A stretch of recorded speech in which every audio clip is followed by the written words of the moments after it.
Dzień dobry Państwu. Jak Państwo z pewnością zauważyli, zaszły pewne zmiany, więc mają Państwo prawo oczekiwać wyjaśnień. Więc pozwolą Państwo, że wyjaśnię.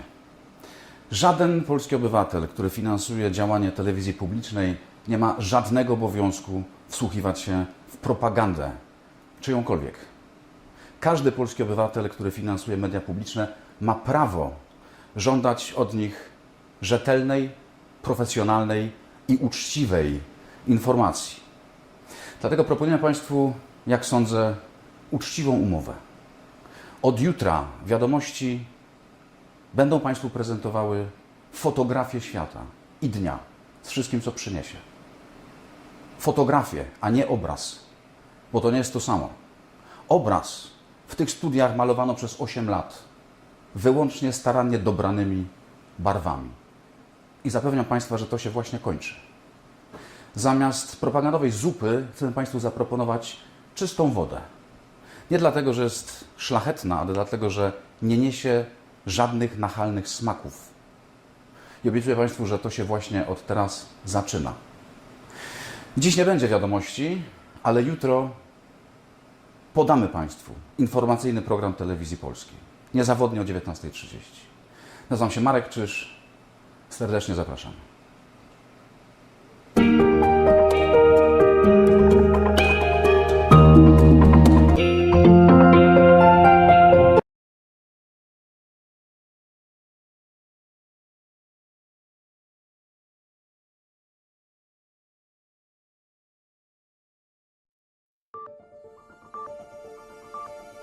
Program informacyjny. Program telewizyjny albo audycja radiowa, której głównym celem jest przedstawienie bieżących wydarzeń, najczęściej politycznych i społecznych, ale także między innymi kulturalnych, sportowych, ekonomicznych i naukowych.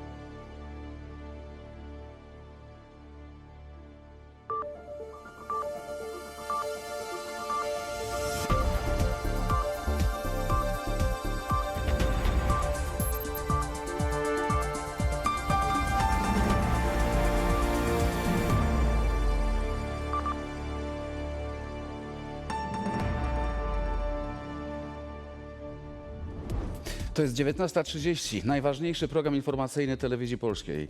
Marek Czyż, zapraszam. Wczoraj obiecaliśmy Państwu nową jakość w mediach publicznych. Dziś nie tylko my chcemy wyjaśnić, dlaczego ta zmiana jest konieczna. Dlaczego, by budować wspólnotę narodową, trzeba zmienić język przekazu. Musimy po prostu informować. Marcin Antosiewicz.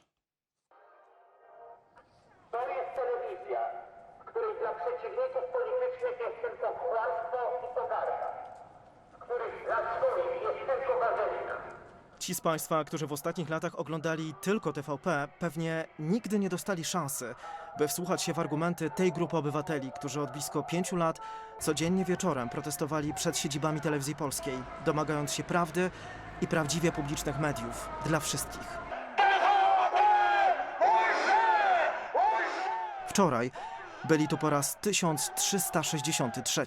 Dosyć wredną rolą szczujni było pogłębianie podziałów w Polsce, kopanie nowych rowów, nowych kanionów po prostu. Co tak emocjonalnie wyrażali protestujący, potwierdza nam Andrzej Krajewski, dziennikarz z ponad 50-letnim stażem i międzynarodowym doświadczeniem. Zwany dekret Bodnara.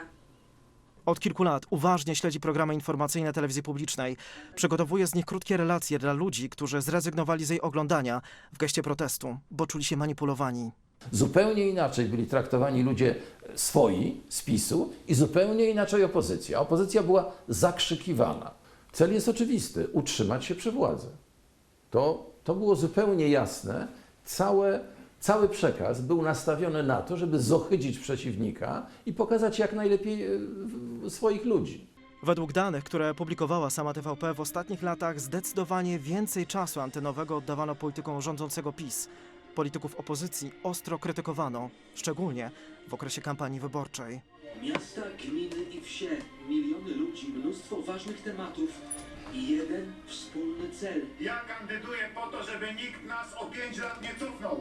4 dni przed wyborami w wiadomościach jest taki pean na cześć pana prezydenta, który startuje. To jest coś niewyobrażalnego. Paski TVP, które powinny neutralnie informować, a nie brutalnie atakować przeciwników politycznych, przeszły do historii propagandy i manipulacji. W raporcie Rady Języka Polskiego uznano, że doprowadzają do rozpadu więzi społecznych. Język był, no, można powiedzieć, skrajnie tendencyjny. To właściwie tam ten język nie opisywał rzeczywistości, tylko kreował, tworzył alternatywną rzeczywistość.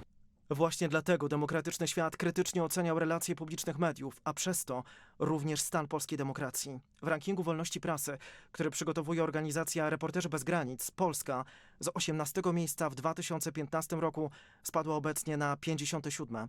Jesteśmy za Kosowem i jedno miejsce przed Burkina Faso. Situation of the Polish so-called public media.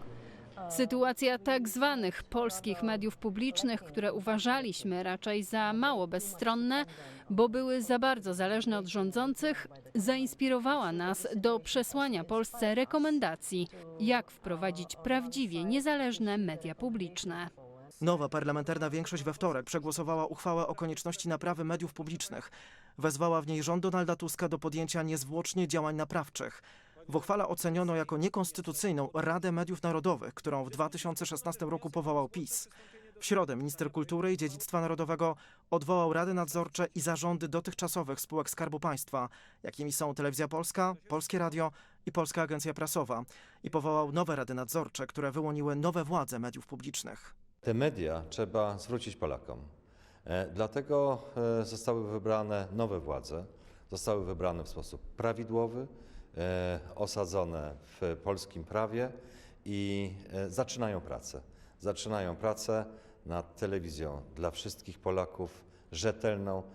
Decyzja ministra została ostro skrytykowana przez Prawo i Sprawiedliwość, którego posłowie masowo weszli do budynków TVP, próbując je rotacyjnie okupować.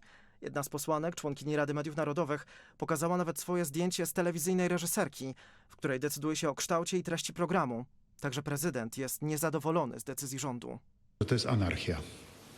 Co jest anarchią? Anarchią jest omijanie obowiązującego prawa. Wczoraj została w sposób rażący przez pana ministra Sienkiewicza złamana konstytucja. No nie może być tak, że Sejm wydaje uchwały i te uchwały zdaniem ministra konstytucyjnego zastępują ustawy. Wszystkie głosy, które zarzucają nieprawidłowość powołania tego, tak naprawdę są głosami ludzi, którzy stworzyli ten mechanizm zła. Są wściekli, są źli, dlatego że się im ten mechanizm zła odbiera. Rządząca koalicja zapowiada, że wkrótce rozpocznie pracę nad nową ustawą medialną, która na trwałe zagwarantuje im odpolitycznienie i niezależność. Do prac nad nowym prawem ma zostać zaproszona opozycja i prezydent. Wszystko jasne, to cały czas będziemy pilnować. Nawet nowej władzy. Nawet z daleka. Nawet z daleka. Przed własnego ekranu. I przekazu, bo nie po to, żeśmy chodzili tyle lat, żeby po prostu odpuścić. Kontrola. I bardzo dobrze. Zaufanie. Na to liczymy. Marcin Antosiewicz.